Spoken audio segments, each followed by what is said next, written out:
Hi everyone, Ben here. I'd just like to take a moment to thank some of our patrons.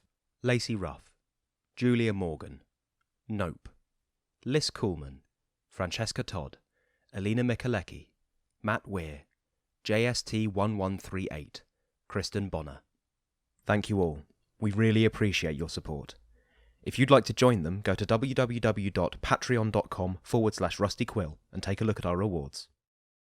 Hi guys, so this is kind of embarrassing. Turns out that I didn't just get the episode number wrong on one episode, I got it wrong on two. So when the episode starts and I say it's episode 59, that's wrong. You can just ignore that.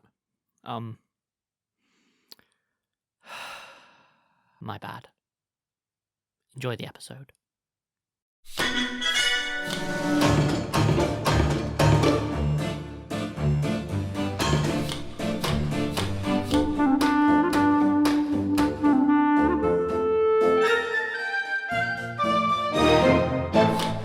Hello and welcome to episode 59 of the Rusty Quill Gaming Podcast. I'm your host and GM, Alex Newall, and with me today I have... James Ross, Bryn, Monroe, Lydia Nicholas, and Ben Meredith. Who are you playing?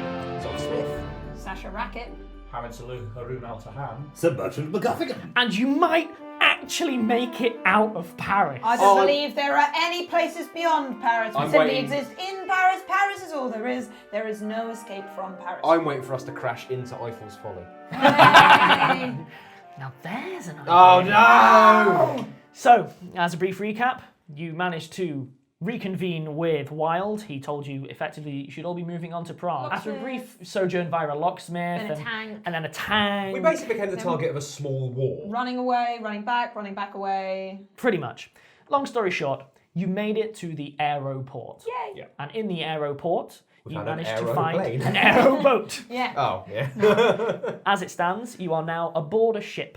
It is a ship that looks, to Zolf's eye, as an actual seafaring vessel that has been modified beyond belief. And to clarify this, we are passengers. Yeah, You we are are. leaving. No, we're You definitely are passengers. paid. We Yeah, are we bought passengers. tickets. We bought we're tickets. Yeah. There was actually a passengers. brief misunderstanding. Maybe you could have killed them all. Maybe not. Who knows? No, we're passengers. Depends how drunk Bertie gets. But you are currently aboard a gnome-run vessel, facing an equal parts practical and completely impractical captain. She has raised her goggles and welcomed you as passengers. We will pick up exactly where we left off. All right. Oh, no, yeah. Can I I have mean, a go taking it off? How do you take it off?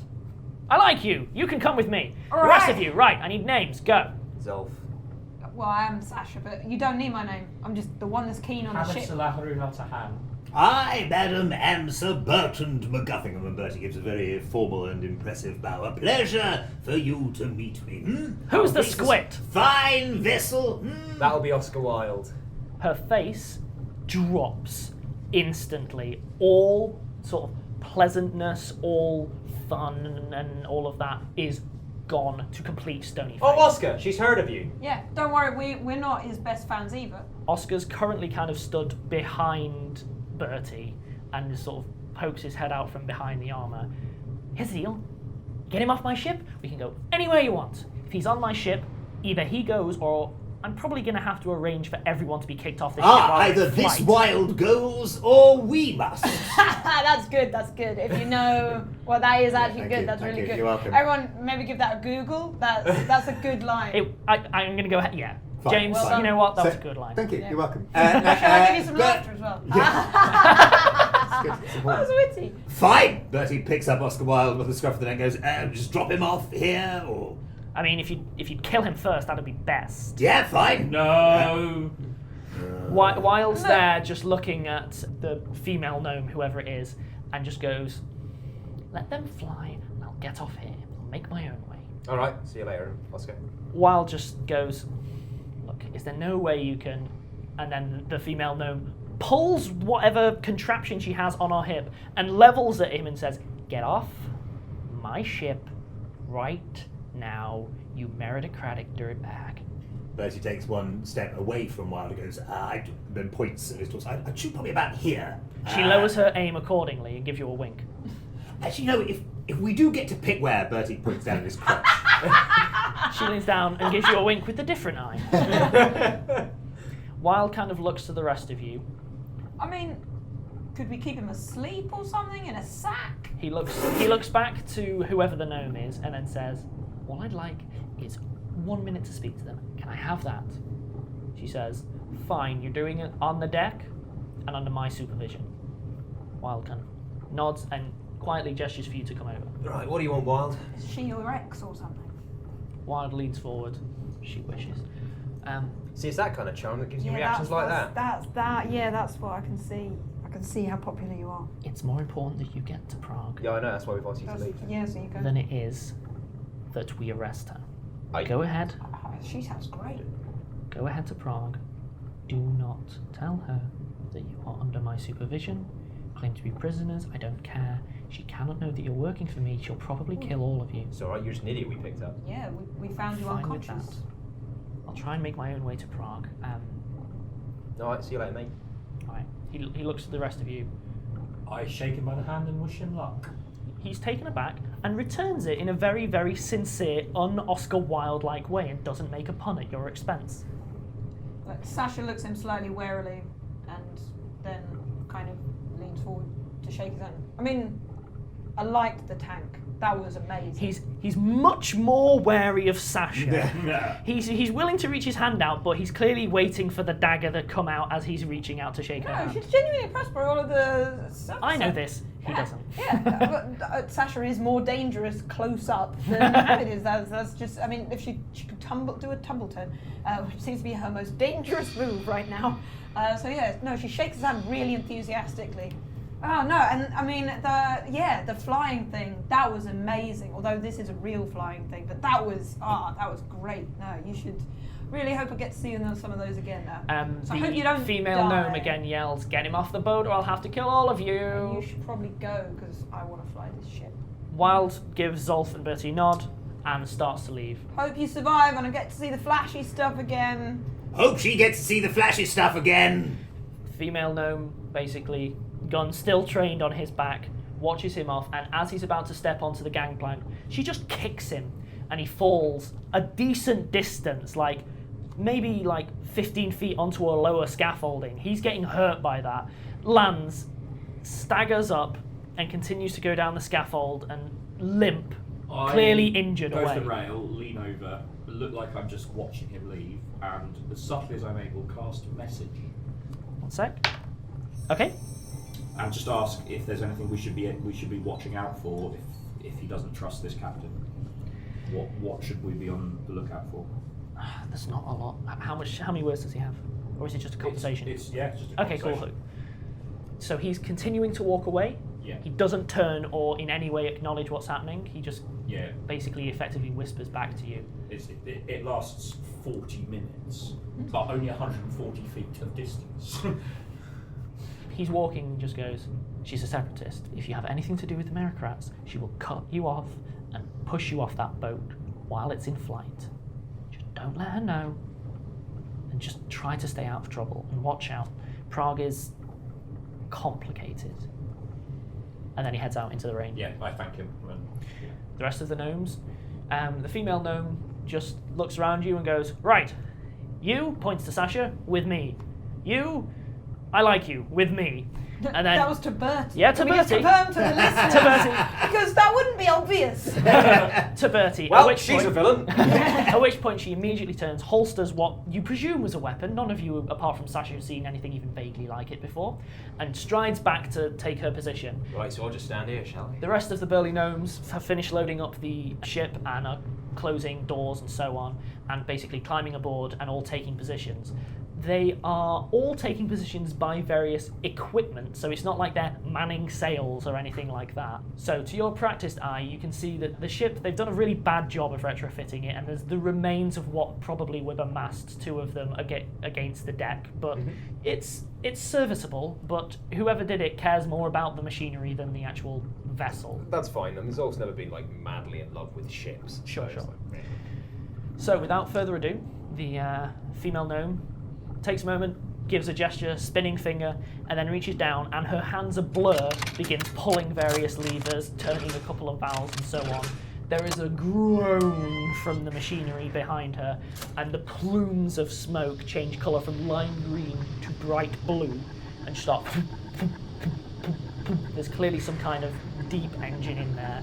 There's the squeal of pressure and so on, and then suddenly it begins vibrating violently, extremely violently. Oh, this is amazing. You're finding it hard to keep your balance. It's shaking in that juddery. Yeah, Zolf is not looking happy about At this. which point, it begins to rise, and it rises about 15 feet off the floor. It is nearing the roof of the warehouse. So as soon as it leaves the floor, Zolf turns like a really, really off shade of green and just hits the deck, like Yep. lies flat on his face on the deck. The captain gets her goggles, pulls them onto her face, pulls on a pair of ridiculous gloves. They're covered in what seem to be like luminous jewels, probably not precious stones, but it's just ostentation for the sake of it at this point. Sasha feels the bloomings of a crush. And then she goes, right, everyone ready? Hold on. She braces herself, pulls a lever, and you begin to really slowly pull out from the hangers. It's a really sedate. The second that you've stopped rising, it's just gently pulling out, really, really smoothly, really carefully. The tension begins to ease in kind of an awkward. Does the crush I'm slightly going ever away? to find someone who doesn't look immediately busy and ask to be shown to my cabin. So you ask one of the gnomes, they distractedly look away from one of the valves that they're measuring and just go, when we finish descent, and it just continues back to it. The vessel pulls out into the torrential downpour. Unfortunately, you're getting wet. That's fine. Like, I will deal with you as you've done so. The vessel then takes about 20-degree angle, something like that, steep but not like unmanageably so, and begins a clear ascent. The engines are sort of roaring. Interestingly, it seems very little affected by the buffeting winds. Hamid, as you're heading below deck, you know for a fact an airship could not take it off in this storm, even if it wanted to. Even if someone had been trying to, in this kind of weather, it would have been too dangerous because the bag would have been all over the place. This ship, for whatever reason, it's managing it much better, and it begins a slow and steady ascent. Is the deck covered in anything, or is it just open? The deck is currently open to the elements.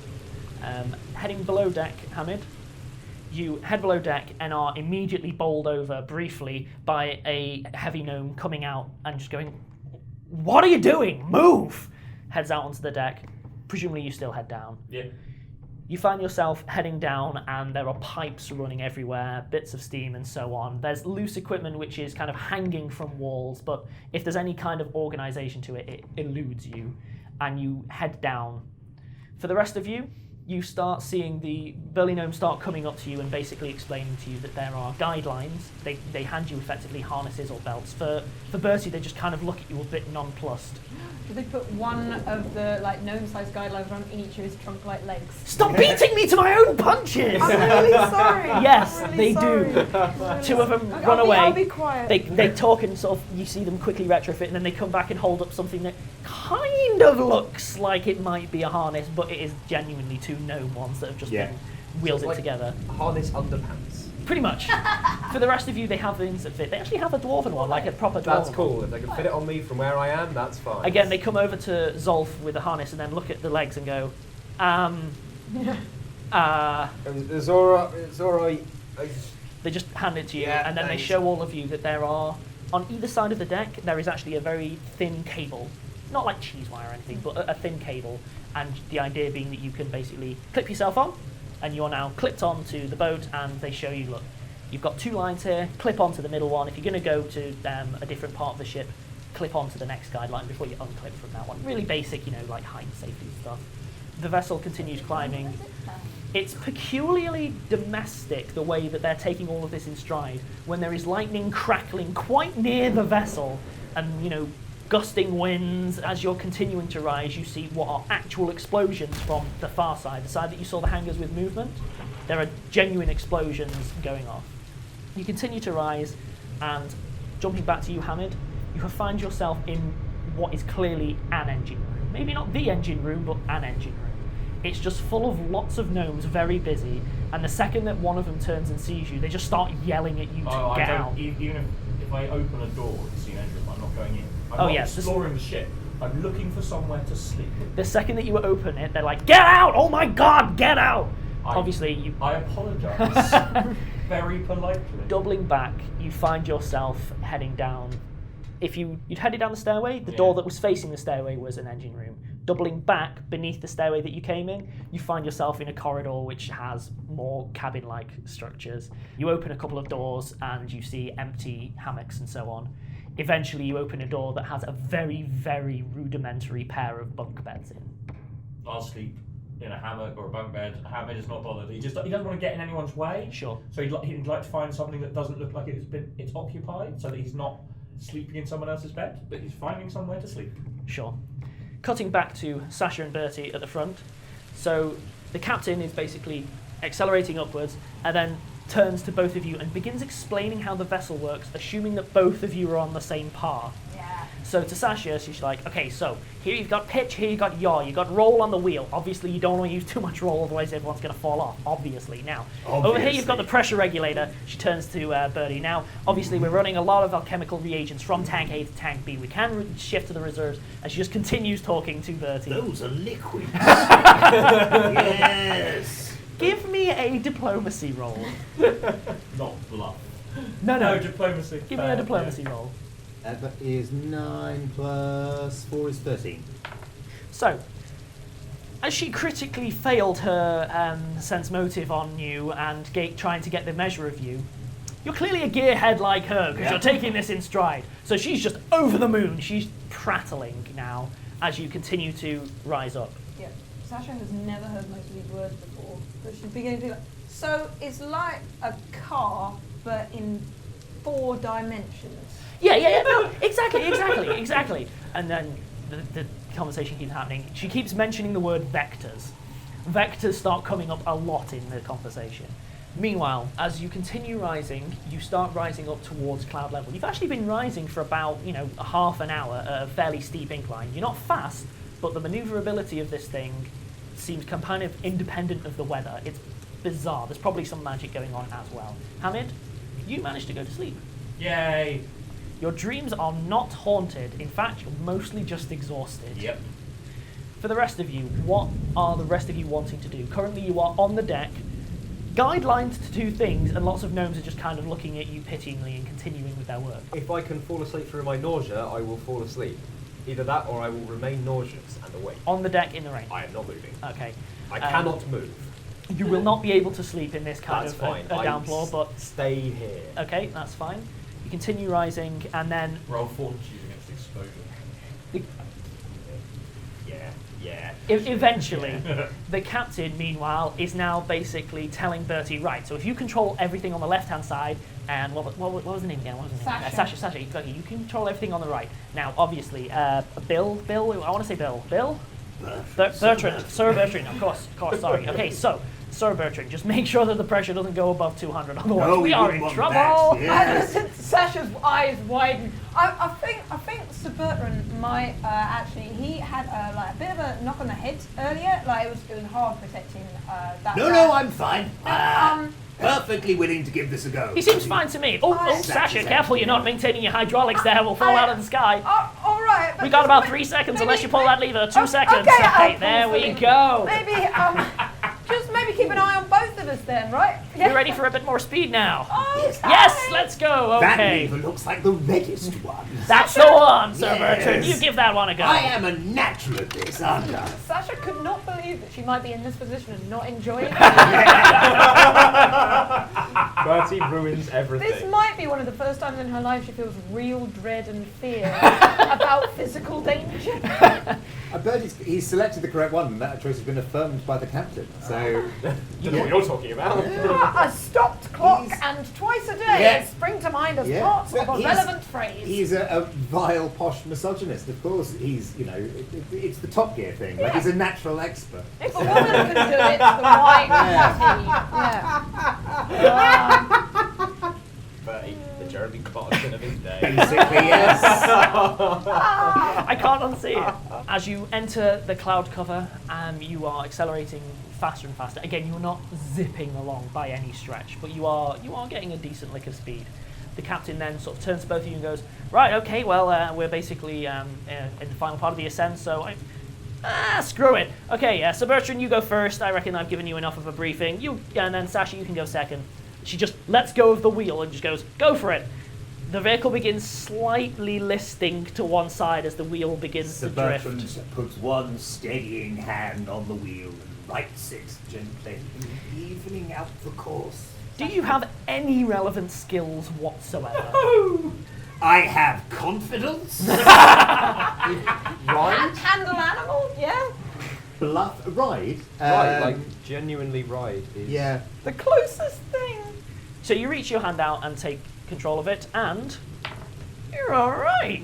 You're all right. She occasionally reaches out and just slightly corrects as you overcorrect, because it'll be like, it'll list to the right, so you turn too much to the left. Yeah. You know, the standard learner driver stuff, and suddenly its boat's rocking.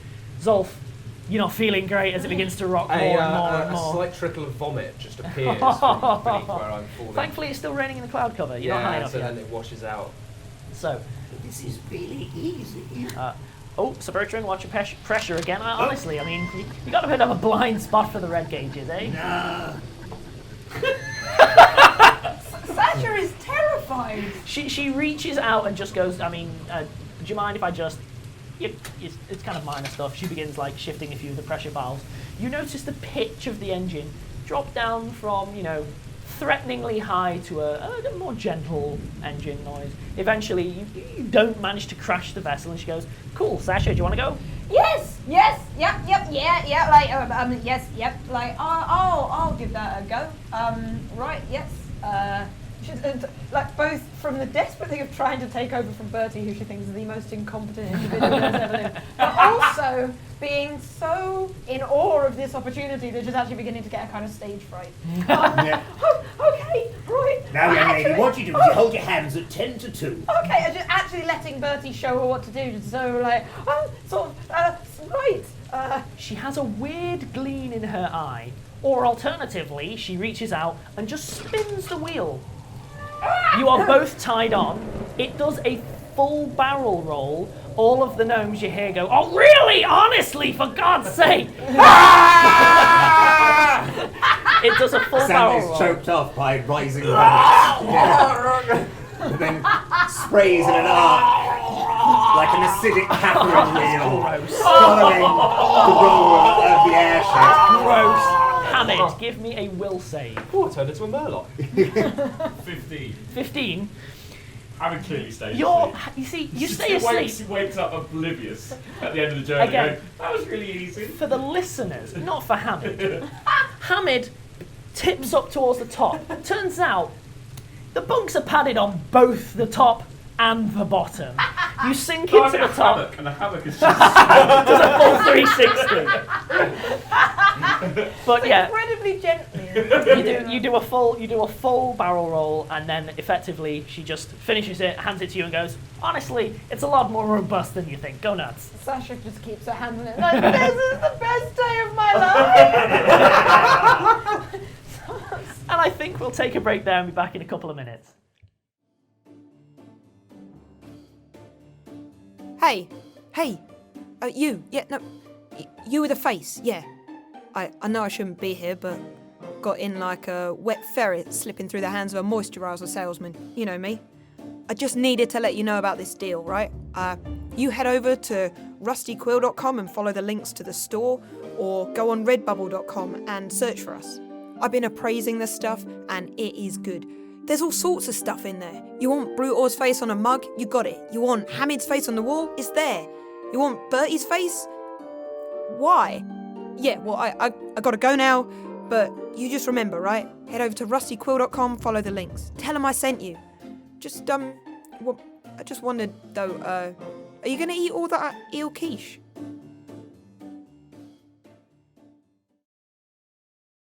And welcome back. So, Sasha, you are currently operating the machinery. Having an amazing time! Now that Bertie's standing away from most things, it is actually kind of an amazing time! Give me a disable device check.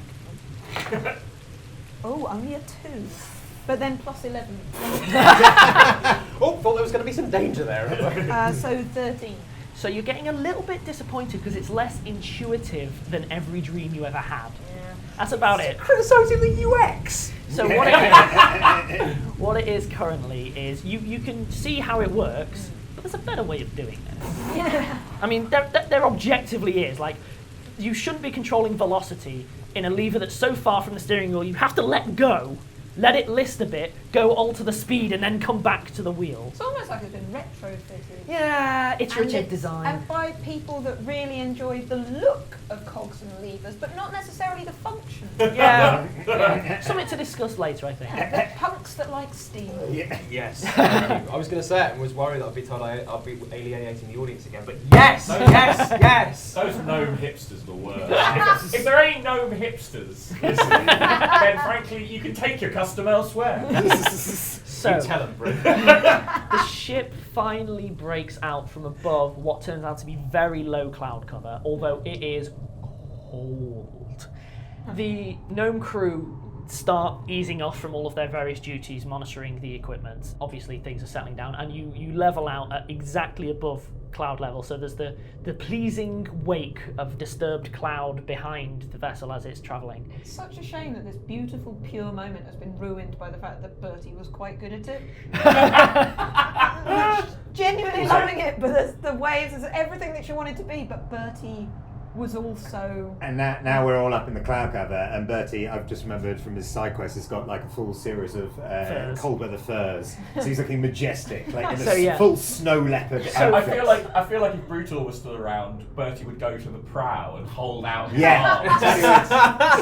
That's completely what he would do. So the gnome crew begin opening crates that are right next to where the masts used to be and bringing out serviceable furs. They have enough for everyone to fit, and they're a bit beaten up, but they're serviceable.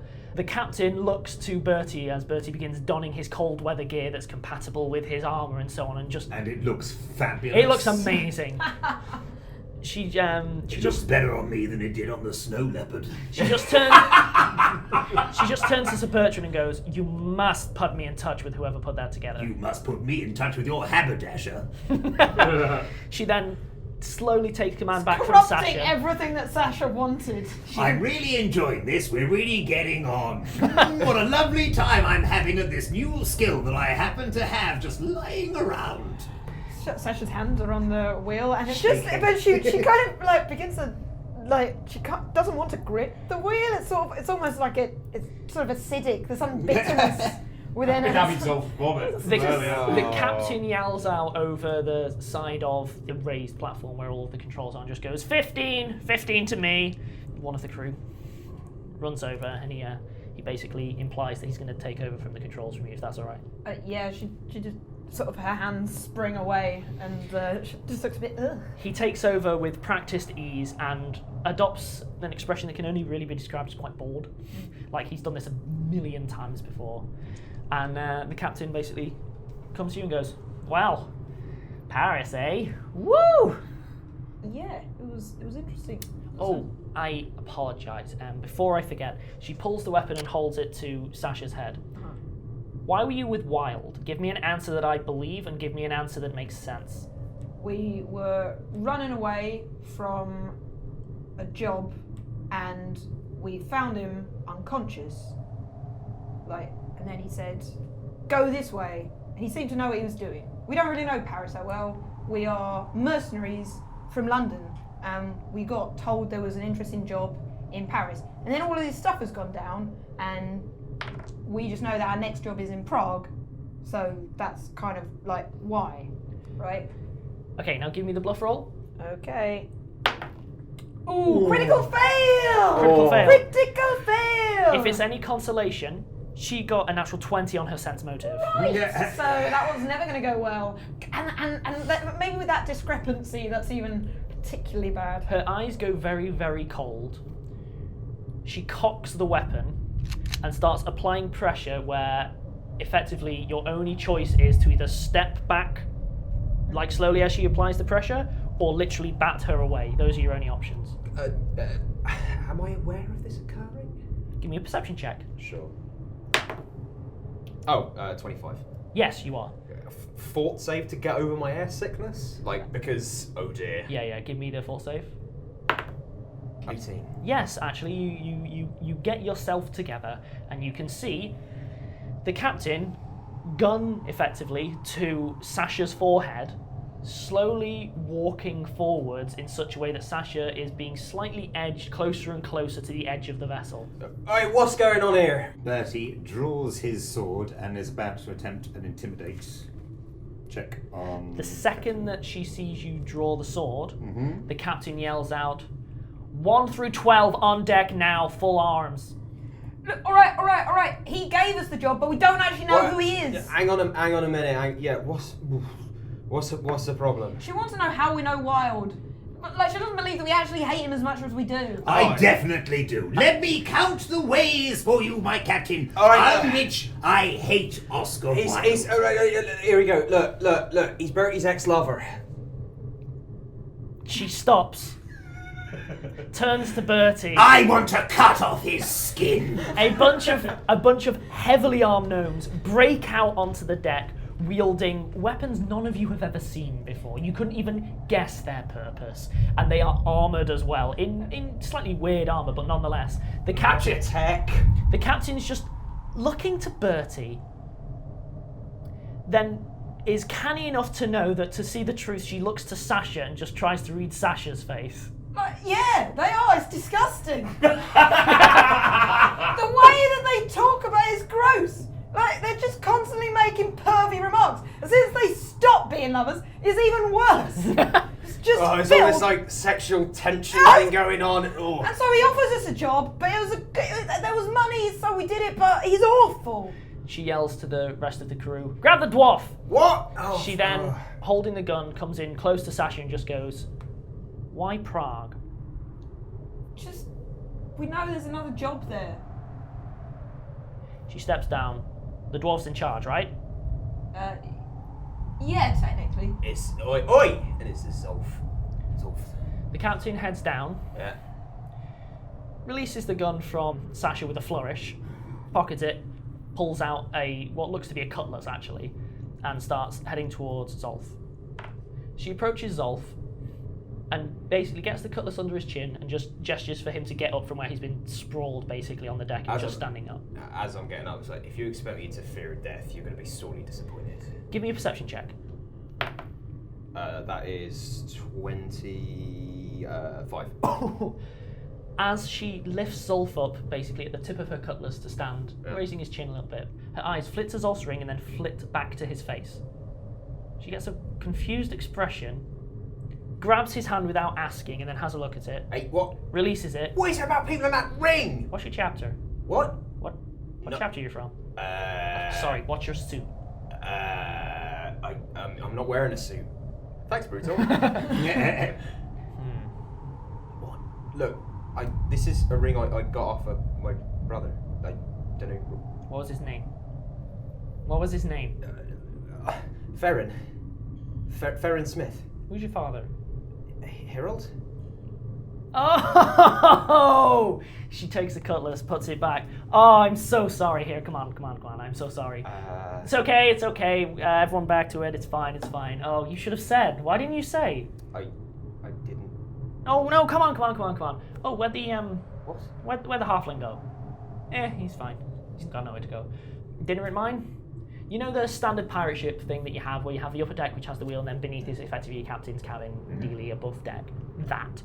She starts walking towards it, and obviously with practiced ease is clipping and unclipping as she goes very, very safely, and heads to the door and just opens it and goes, food? I'm gonna kind of Zimmer frame all over. Come on, guys. Sasha rubs the point in. Where was the gun pointed? Because the gnome is short, so it's not going to be out the forehead. It was, let's say, chest. Oh, okay. It's less. It would just be entertaining if it was rubbed the indented circle. Just say you did, because I said forehead originally. It doesn't matter.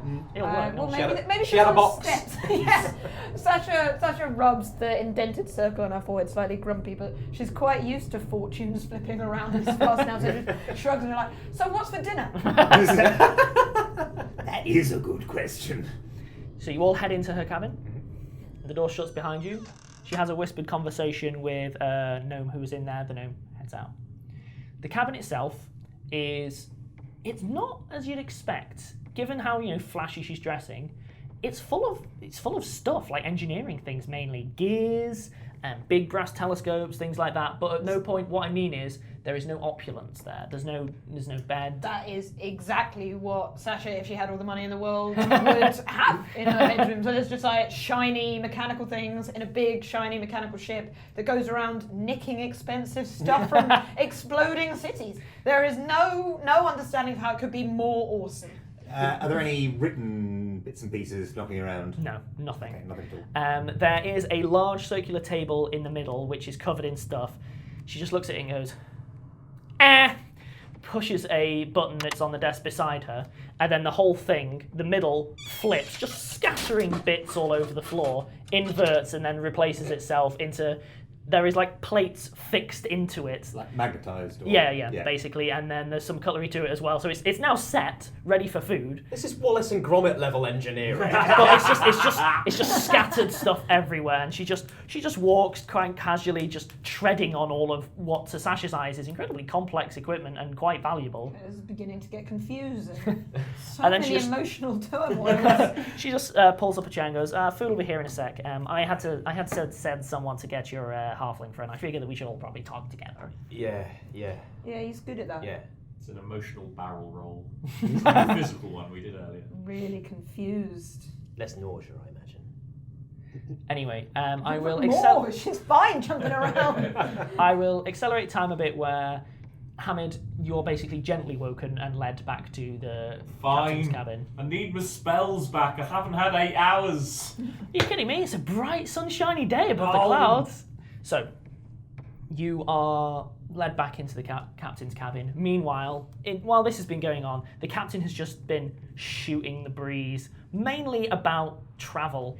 She's just asking, where have you been, what have you been doing? But it's only really travel innocuous stuff. She's not really engaging in anything real. Yeah, no, we crossed the channel by boat. It was eventful. Why? I mean, there's a gyropter caught right in London. Why would you not catch a gyropter? I asked that question.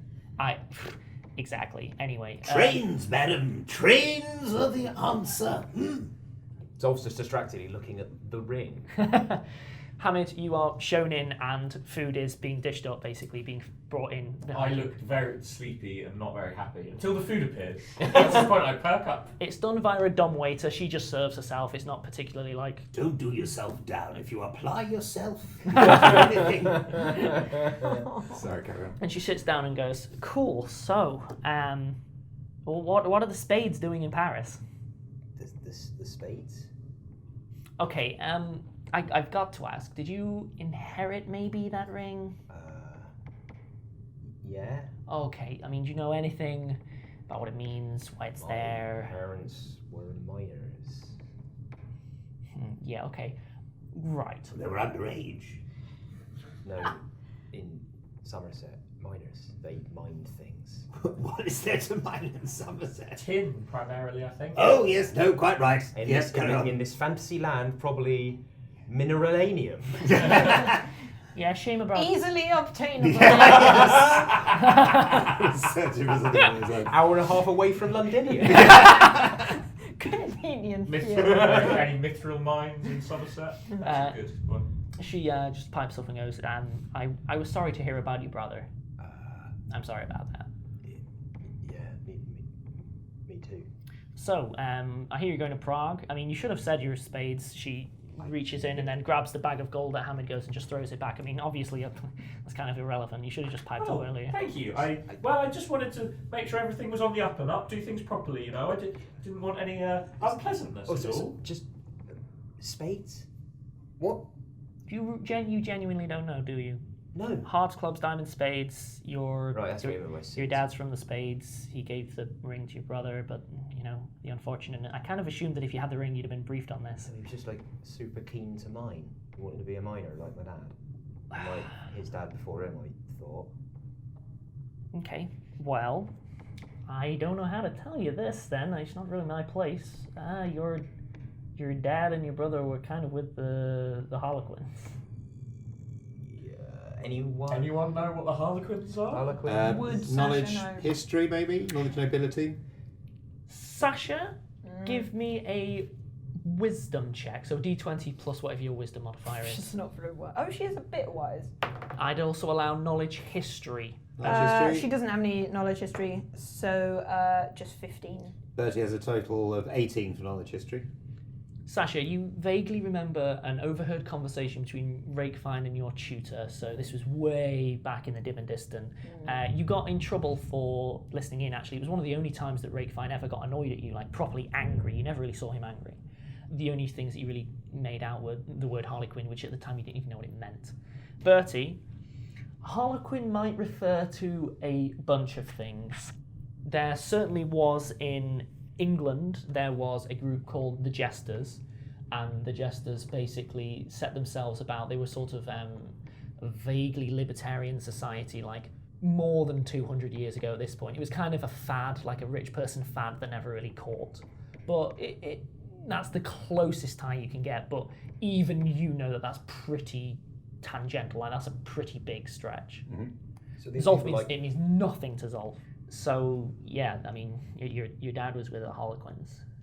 I don't know what that is. Really? Wow.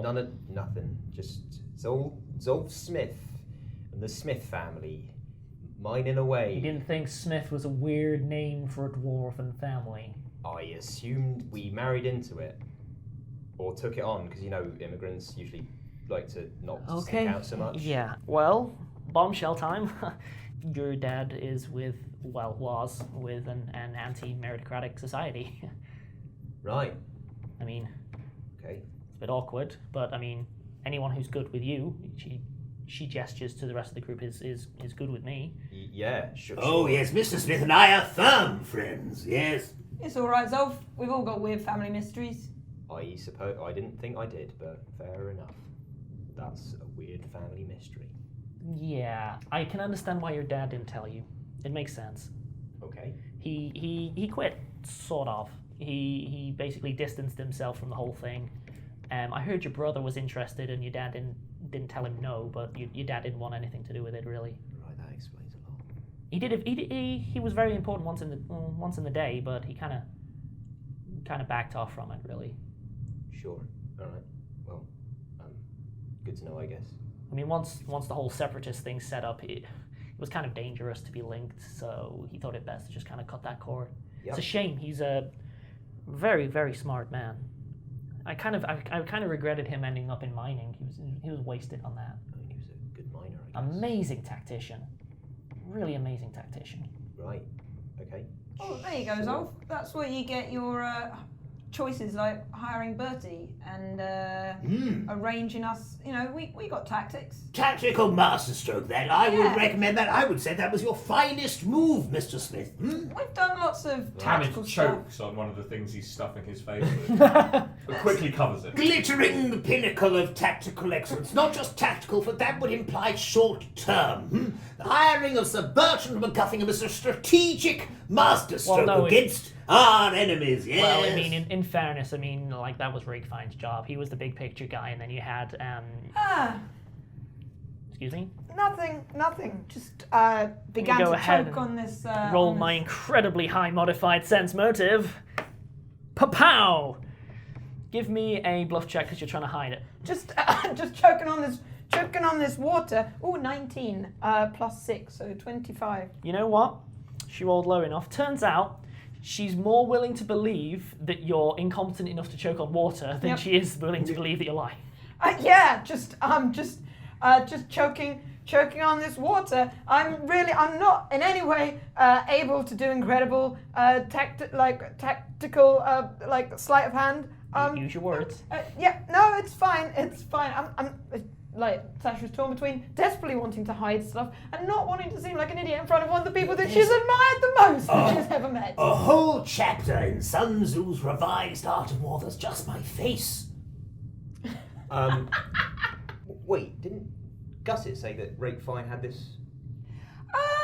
What? Yeah. Thanks, Zolf. Thanks. Yeah. What? No, he. Who's Gusset? What's a Gusset? I assume you don't mean like a Gusset. She gets a weird, cheeky grin that's kind of inappropriate for the situation. So maybe I knew Grapevine. It was just a passing thing. Just a few years in. Sasha, yeah. How does everyone know me? How's Eladrian? Oh, she was a looker. Well, we haven't stayed in touch. Shame. Did you run into her in Paris at all? No, I really, we haven't stayed in touch. Hamid, any relatives that the captain might know or anything like that? No? I don't think so. Actually, that's the point. You haven't introduced yourself. Oh, Amelia. Everyone calls me M. Right. Okay. Well, nice to meet you, Amelia. Hey. My name is just made of body parts. So, always found that weird. So you're heading to Prague. I mean, can you give me the truth now? I mean, come on, like you're clear and free here. Yeah, I mean, we're on a job. We're being sent to Prague to... I am going to Prague to go to the university, not simply in the pursuit of knowledge, for let us be candid. That I have all the knowledge that one could possibly require. You do not want to go to the university. Stuck-up prigs, all of them. Oh my God. Well, there is one particular faculty that I must attend. Well, I don't know if you saw in the newspapers the tales of my adventures in the search for Hannibal's You're tomb. the one with the feather boa, aren't you? I am the one with what? Oh my God! And I think we'll end the episode there. I'm never going to let that go. No, never ever. Never ever. This is the reason. This is Bertie's arc. Is that eventually he gets to murder Oscar Wilde. He has to turn properly evil and into a lich in order to do it. That's fine. That's now the objective.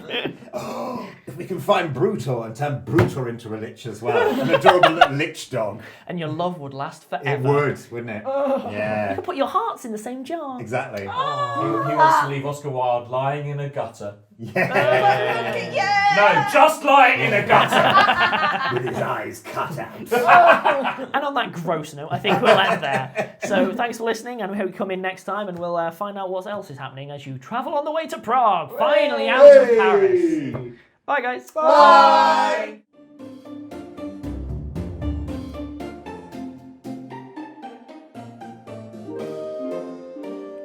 Rusty Quill Gaming is a podcast distributed by rustyquill.com and licensed under a Creative Commons Attribution Non-Commercial International License. Today's episode was recorded and produced by Alexander J. Newall.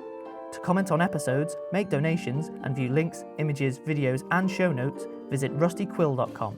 Rate and review us on iTunes. Visit us on Facebook. Tweet us on Twitter at @TheRustyQuill, or email us at mail@rustyquill.com. Thanks for listening.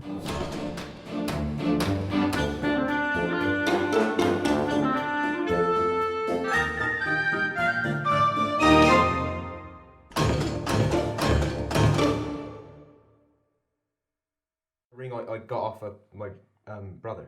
I don't know. What was his name?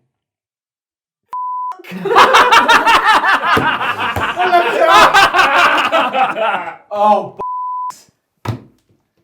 I've got it. I've got it on Google Docs. Sorry, yeah.